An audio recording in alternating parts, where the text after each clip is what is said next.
Pengacara keluarga Brigadir Yosua akan melaporkan dugaan kesaksian palsu dalam sidang pembunuhan Brigadir J.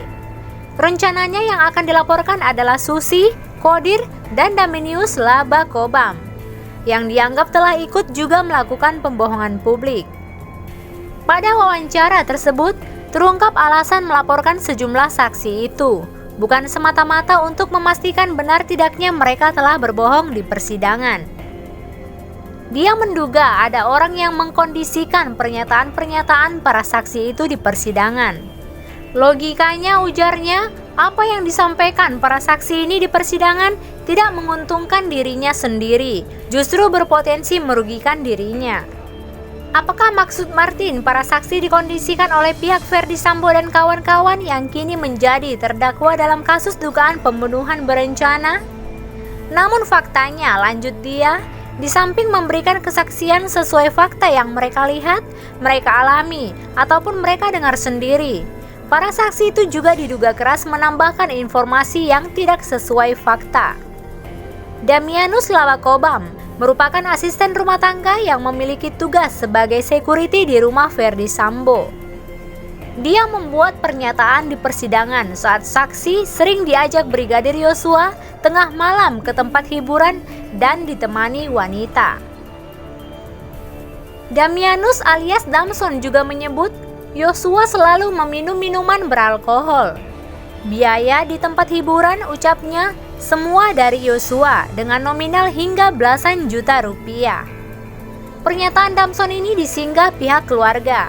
Melalui kuasa hukumnya, Kamarudin Simanjuntak mengatakan yang disebut saksi Damson itu hanya bagian dari upaya pembunuhan karakter yang dilakukan pihak terdakwa, terutama Ferdy Sambo dan Putri Chandrawati. Namun, alasan mengungkap sisi lain Brigadir Yosua untuk apa? Sarmauli Simangunsong selaku penasihat hukum Ferdy Sambo dan Putri Chandrawati menjelaskan alasan mereka mengulik sisi lain sifat Brigadir Yosua Huta Barat. Dia bilang tidak bermaksud memojokkan posisi putra dari Samuel Huta Barat dan Rosti Simanjuntak yang sudah tewas pada 8 Juli 2022 tersebut.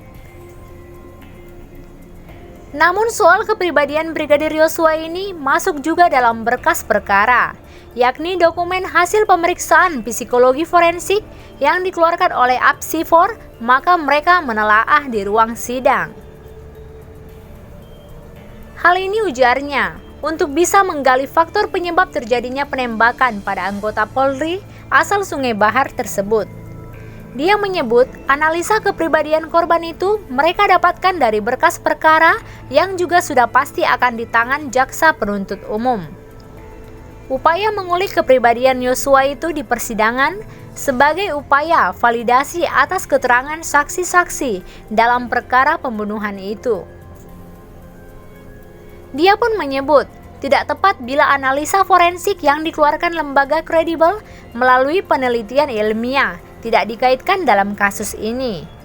Pihaknya mempelajari dan mendalami secara utuh dengan tujuan bisa memperjuangkan hak Ferdy Sambo dan Putri Chandrawati. Apakah penggunaan dokumen Apsifor ini sebagai upaya penasihat hukum meloloskan terdakwa dari pasal 340 pembunuhan berencana?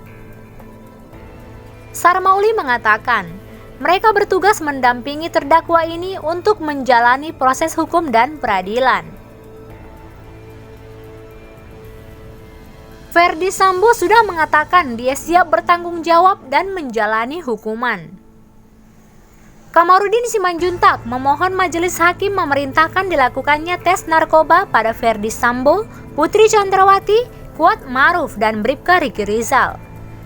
Dia menduga terdakwa kasus pembunuhan Brigadir Yosua Huta Barat itu terkesan sering halusinasi, bisa jadi pengaruh narkoba.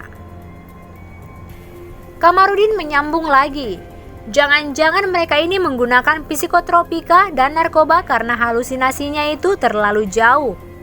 Menurutnya, perlu dilakukan uji pada rambut dan darah terhadap para terdakwa itu.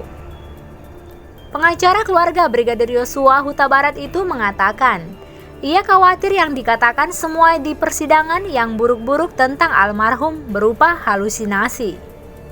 siapa yang menyampaikan informasi tersebut. Dia enggan menyebutkan namanya. Kamarudin mengatakan dari lingkaran aparat dan juga lingkungan pengacara terdakwa. Dalam penyampaiannya, Kamarudin Simanjuntak sering menyebut dia mendapatkan informasi dari intelijen. Terkait hal itu, Kamarudin mengatakan informasi dia peroleh bukan dari institusi, melainkan perseorangan yang bekerja di lembaga intelijen. Demikianlah sahabat Quora Official berita terkini yang dapat saya sampaikan. Jangan lupa teman-teman, tinggalkan komentar kalian. Dan silakan subscribe bagi teman-teman yang belum berlangganan. Quora Official, salam sehat selalu.